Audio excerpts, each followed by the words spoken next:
Assalamualaikum warahmatullahi wabarakatuh.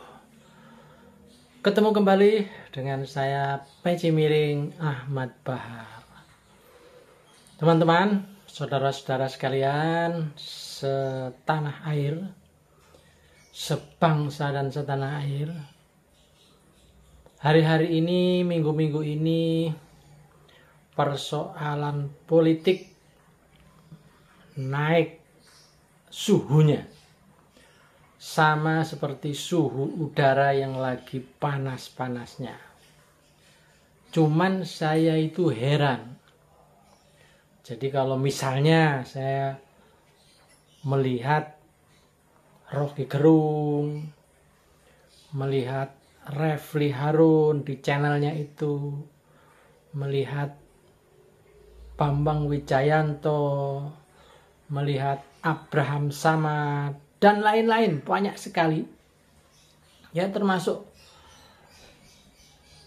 komentar-komentar banyak orang yang menyayangkan dan menganggap naiknya Gibran menjadi cawapres ini dianggap salah. Dan salahnya itu dianggap, diduga melibatkan atau justru didalangi oleh ayahnya, yaitu Presiden Joko Widodo. Jadi mulailah ada sebutan mahkamah keluarga. Pelanggarannya juga dimulai dari sana katanya. Kemudian dianggap memberikan privilege atau kekhususan jalan sehingga Gibran bisa mencalonkan diri. Secara etika juga dianggap salah karena Pak Jokowi adalah PDIP, petugas partai, dan Gibran juga anggota PDIP, termasuk dulu saat mencalonkan wali kota itu juga melewati PDIP. Dan hari-hari ini, belakangan ini sudah mulai ada bahasa-bahasa katanya Pak Jokowi itu sudah layak di-impeach atau diturunkan karena melanggar undang-undang. Salah satunya undang-undang nepotisme katanya. Tetapi yang saya heran, dari sekian komentar banyak orang, kalau dalam bahasa Jawanya disebut rasan-rasan, dari berbagai diskusi, dari berbagai pemberitaan yang marak tentang sudah layaknya Pak Jokowi ini di-impeach atau diturunkan. Lah kok cuman diomongin saja, ini bagaimana ini? Kok hanya sebatas rasan-rasan, termasuk hitung-hitungan misalnya di parlemen nanti angkanya ini sudah memenuhi syarat untuk di-impeach. Jadi pertanyaannya, kok hanya diomongin saja? Kemudian siapa yang melaksanakan? Halah, kalau hanya begini ya nggak akan terjadi apa-apa. Dan kalau itu disebut pelanggaran-pelanggaran itu kemudian kok ya dibiarkan saja, berarti kita semua ini ada yang salah. Jadi bahasanya itu gemreneng semuanya. Gemreneng itu bahasa Indonesianya barangkali mencericit kalau bahasa burung. Jadi hanya omong kelobot, hanya sebatas omongan, tidak ada yang secara serius melakukan gerakan. Dimulai dari mana? dimulai dari siapa? Nah, ini kelihatannya juga tidak ada tokoh yang kemudian menjadi leader, menjadi penggerak. Jadi akhirnya kita ini hanya menjadi bangsa yang cemen, bangsa yang ya hanya ngomongin saja gitu.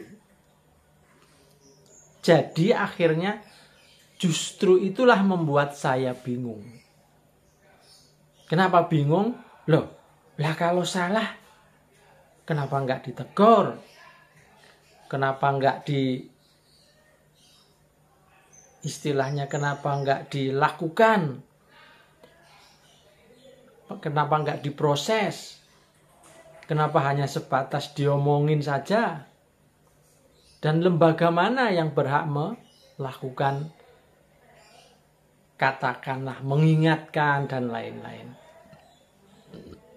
Ya seharusnya parlemen, anggota dewan. Dan kalau hitung-hitungannya katanya menurut E.F. Saifullah Fatah katanya sudah memenuhi syarat, parlemen kita cukup untuk melakukan impeachment. Tapi kok ya hanya sebatas diomongin sekali lagi. Jadi pertanyaannya, apa ya bisa Jokowi itu diturunkan? Apa ya bisa Pak Presiden itu diimpeach kalau caranya hanya begini-begini saja? Jadi ini saya kira bangsa kita, para politisi kita, para orang-orang elit ini lagi mengalami suatu penyakit yang mereka sendiri tidak ngerti ini sebenarnya obatnya apa. Dan harus disuntik oleh dokter apa, itu juga begitu. Ini yang saya rasakan.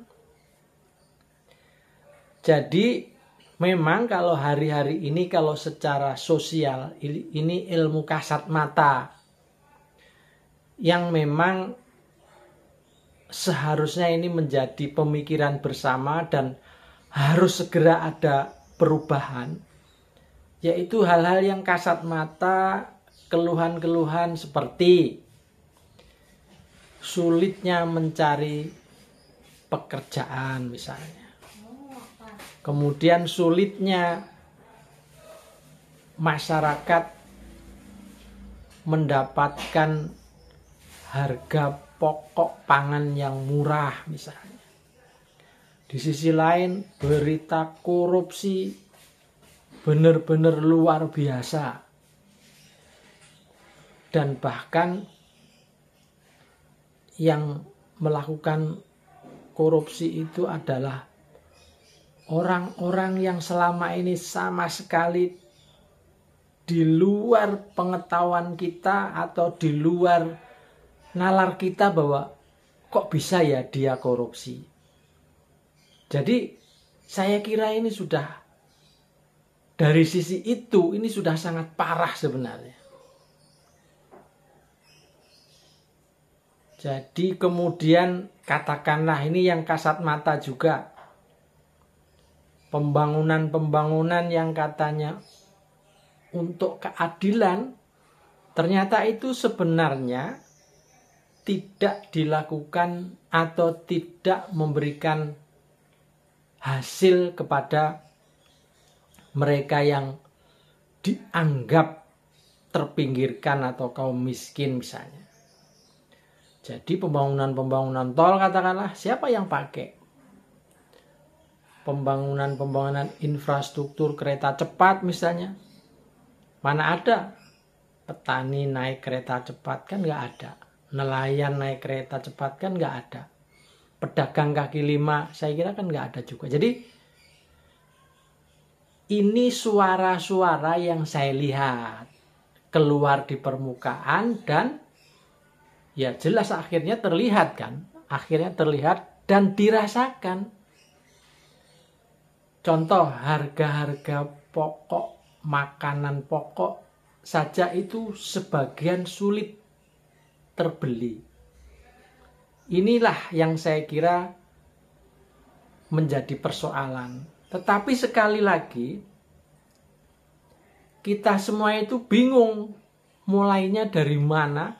Akhirnya kita itu hanya ngomong-ngomong saja. Istilahnya Mas Tukul hanya ngemeng-ngemeng saja. Dan siapa yang seharusnya memulai ini? Siapa yang seharusnya memulai perubahan ini? Jadi semua serba khawatir, semua serba takut. Dan pertanyaannya memang begini, apa ya memang Pak Jokowi atau Pak Presiden itu sudah waktunya turun atau diturunkan? Ini pertanyaan. Sebab itulah yang saya rasakan dari setiap saya melihat diskusi, obrolan, baik di media sosial maupun di media televisi dan berita-berita, isinya ketidakpuasan, isinya ketidakadilan, dan itu yang saya rasakan juga. Jadi saya akhirnya harus bertanya, apa bisa Pak Jokowi diturunkan? Ya, saya kira ini pertanyaan dari saya. Moga-moga pertanyaan ini bisa menjadi bagian dari refleksi. Seandainya Pak Jokowi mendengar ini, ya moga-moga Pak Jokowi bisa mulai, istilahnya itu mulai ikut empati lah setidaknya, bahwa bangsa ini sedang tidak baik-baik saja, dan untuk itu harus segera dicari solusi dan jalan keluarnya. Saya Peci Miring Ahmad Bahar. Assalamualaikum warahmatullahi wabarakatuh.